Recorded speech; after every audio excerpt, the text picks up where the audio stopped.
Hello, I'm Dom&Ink, author and illustrator of Free to Be Me, one of Penguin Platform's Pride Book Club books. And today I'm getting my nails done all pretty and I'm chatting to trans activist and author Charlie Craggs.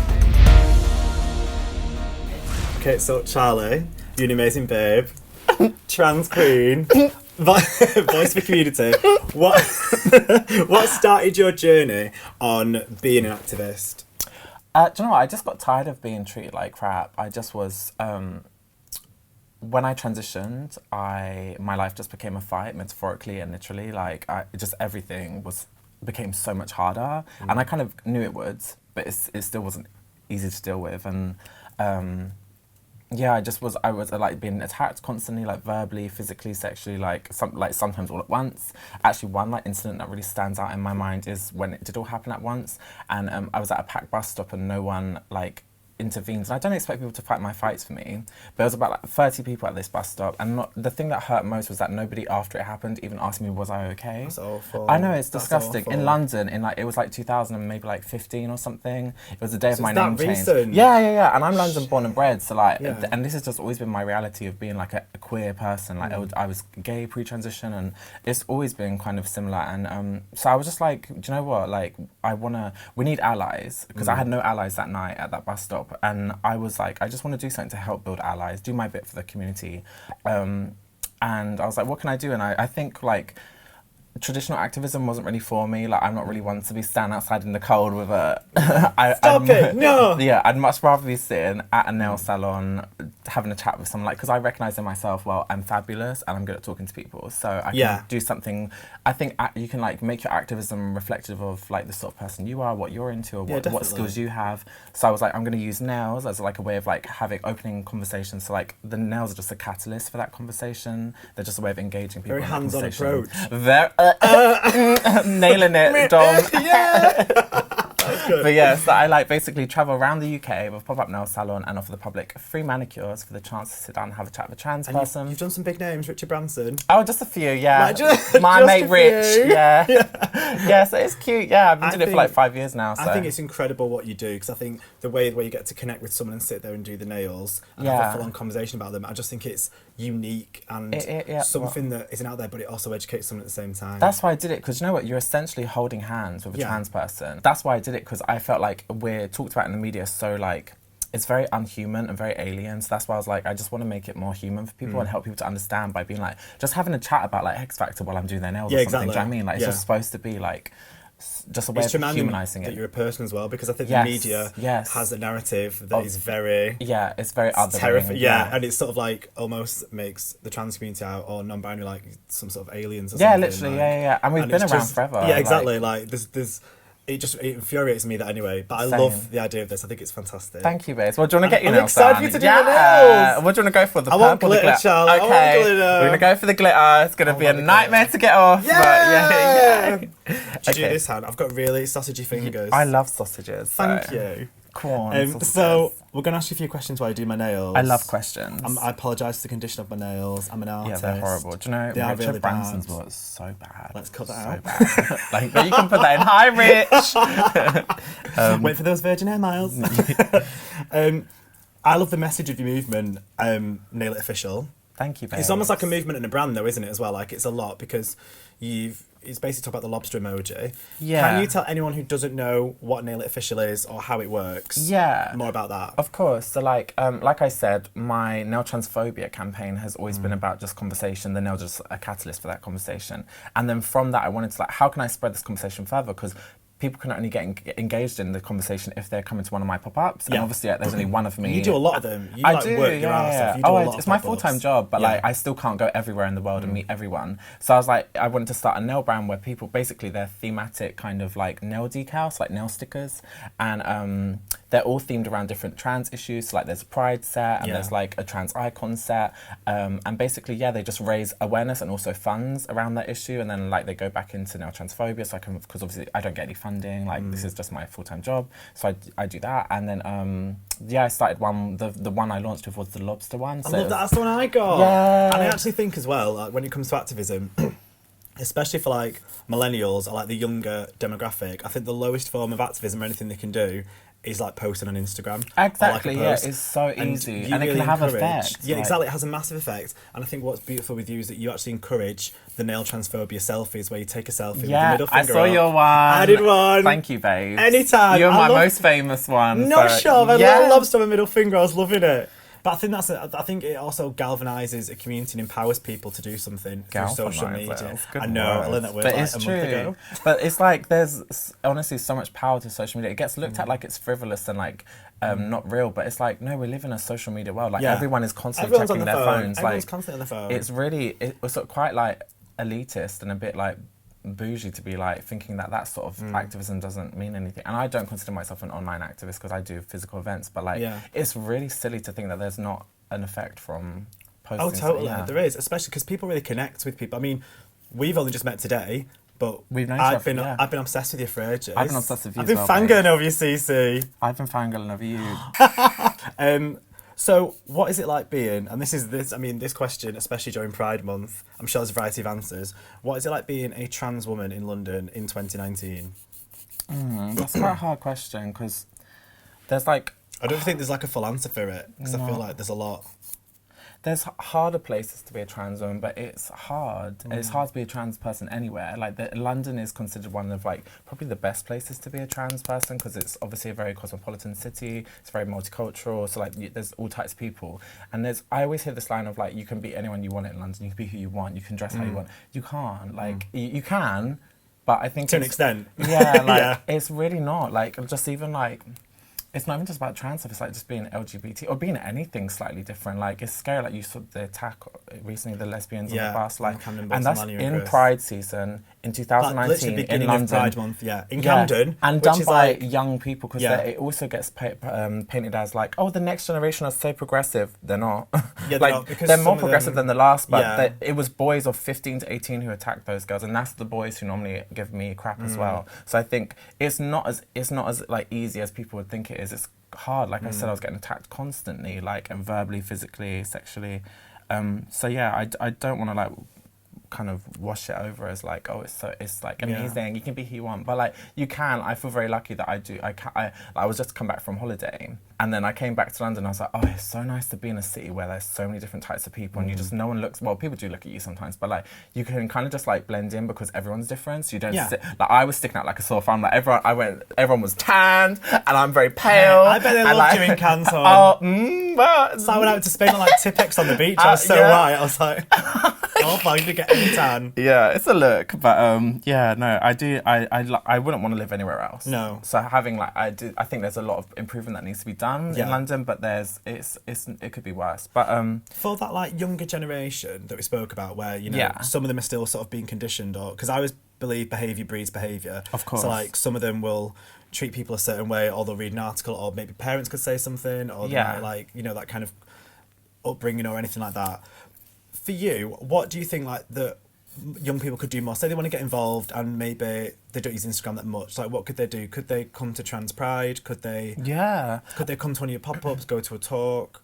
I mean, come to one of my pop-ups, obviously, but I think... Always goes to pop-ups. I think the most powerful thing is conversation, and that's not necessarily just having a conversation with a trans person. It could be you as a not trans person or not gay person, having a chat with a family member or a friend and helping to educate them in a really like nice way. It's not about sitting them down and giving them a slideshow presentation of like, this is gay, this is my PowerPoint, like, number one. Welcome to my TED Talk. No, it's just about like... just like helping people to understand through conversation, because that's what nail transphobia is all about. It's just like speaking and like humanizing it, not normalizing it, humanizing it, because you don't have to be normal to be not killed or be accepted, you know? Exactly. But yeah, it's just, that's what it's about for me, is like the power of conversation. What is the most... So when you've been doing nails, because I'm sure you've come across so many different people from walks of life with many different stories. You probably come through people who follow you on Instagram. You probably come across the celebrities, obviously. You probably come across people that are flirting with you. You've obviously come across me, the J McDonald of Bolton. Sadly. What is the most empowering LGBTQ plus story you've heard of someone, whether they're an ally talking about a relative or a friend, or they're a member of the community themselves? Like, have you heard like a really empowering story about that? Or something that moved you, or you felt a connection about? So most of my job actually is public speaking, so that I also write my book. Oh wait, and what's your book called again? How did this get What? How did I get? It's called To My Trans Sisters. Available on all good bookshops. Yeah. And online retailers. Yeah. So most of my job is writing and public speaking, and so I get brought into places a lot to do talks about trans stuff and about my campaign, about my book, and I got brought into this place of like young disadvantaged teens, and I was a disadvantaged teen once. I'm from a council estate in Ladbroke Grove, which is in West London, so I was really like down for it, and basically it was right at the start of my campaign.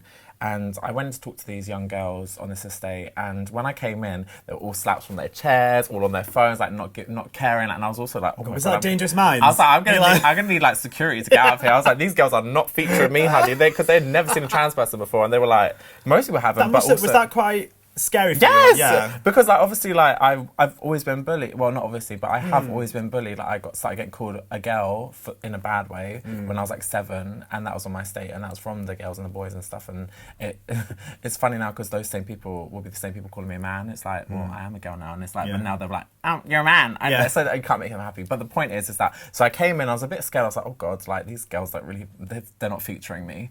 And then it was funny because so I gave my talk, and then I started seeing them like do a little shift, and then at the end of it, like a girl came up to me. She was like the gobbiest girl there, and like so. Shit, do you have your keys in your hand? Like she was the one I was most scared of, and I was a bit like. So when I was talking, I could see she was just like scratching on her chest. She wasn't listening, and then when she came up to me, she was like, "Just want to say, like, you really helped me understand that whole trans thing. You've really changed my mind about it." And she was like, "I've got a gay friend. It just really helped me understand." Like, da da da. And I'm like, "Oh my God!" Like, it just and she gave me a hug, and like we walked back to the train station together, and it's like. Oh, you and I like to the train station like she walked back straight, and I was like, we just had like talking and a hug, and I like cried on the train home. Like it was an empty train. I'm not a weirdo, but oh my God, I was just like, you could do it in public. I did it on Valentine's Day. No, I'm joking. I didn't really. I was just joking at the drama. That's amazing, though. Yeah, it just was like this is why I do what I do. Like even if I just changed one mind, but if I just changed a lot of minds. But the point is that she's the obvious one. She's got the influence to be like, listen up, girls, right? Yeah, but also like ripples make waves. You change one person's mind. Like I said, the power of conversation. They'll speak to other people. If she's with her boyfriend and he's like, oh, that's a tranny, like when on the bus, she might be like, don't say it, like, or she sees one of her friends post a Facebook status, she might say, this isn't cool, babe. Or even, she's going to have kids one day probably. She'll raise them to be decent people who aren't going to bash trans people. Do you know what I mean? Like, but you've completely helped do that. Like, you've changed someone's viewpoint, and I think that's a really powerful position to be in. It's probably quite overwhelming, but it's also like you genuinely are, through what you're doing, changes so many people's lives. You're changing me and my nails right now. Can I have that in writing? That's really nice to say. I'll put it on a banner. I'll get it on a plane. Oh my God. Mental health struggles are something a lot of the LGBTQ plus community. I mean, everyone deals with mental health, but I think in our community, mental health also has. Oh, of course. It's rife because so many people are dealing with identity issues or sexuality or coming out or gender. And also the way we're treated for being LGBT. So it's often not, the problem's not like coming from within the house, it's because of how we're treated. Like it's being chucked up by family, not finding love, being just abused in the street. Like, so it's not surprising that we have mental health. We don't have mental health issues because we're gay or trans. No, exactly. We have mental health issues because how we're treated for being gay or trans. I think what do you do? Because obviously with your social media presence, you've got a lot of followers, and you openly share messages you get off people, whether they're being complimentary or they're saying stupid shit. Like, what is your sort of self-care rituals in terms of, because I think social media is so rife with so many different people now, and like we just said, like everyone uses it. What is your, like, have you got like 3 things you do to kind of process that? Because I know like with mine, I've had people sending me like a tiny bit of like homophobic abuse about the book and stuff like that. But I've also had people tell me really beautiful, empowering stories. Like one lady said she bought Free to Be Me for a trans son who's male and 14 and is beginning transitioning, and she was like, he was such a ball of anxiety, and your book's opened up a conversation to have. Oh my God, your book would have helped me so much. Like, I think it would have helped me. Like, I had loads of mental health issues when I was little. I was depressed, I was miserable, I was so lonely, and I think I want it to help as many people as I can. Yeah. But also straight away I was like, oh my God, thank you so much. Please follow Charlie Craggs. Because I just think it's... What's his name? Because maybe I don't know the name. I don't know the name. I said, can I repost it anonymously? And she was like, of course you can. But I'll show you the message. It was so lovely. But yeah, what would you say in terms of like when you've got, say it's like 6:30 in the morning, you've just woken up or you've just got off a flight and it's late at night and you get a DM off someone giving you shit, you're like, what are your self-care tips? Like, do you turn your phone off for a few hours? Do you exercise? Do you just carry on doing nails? Like, have you got anything that helps you process?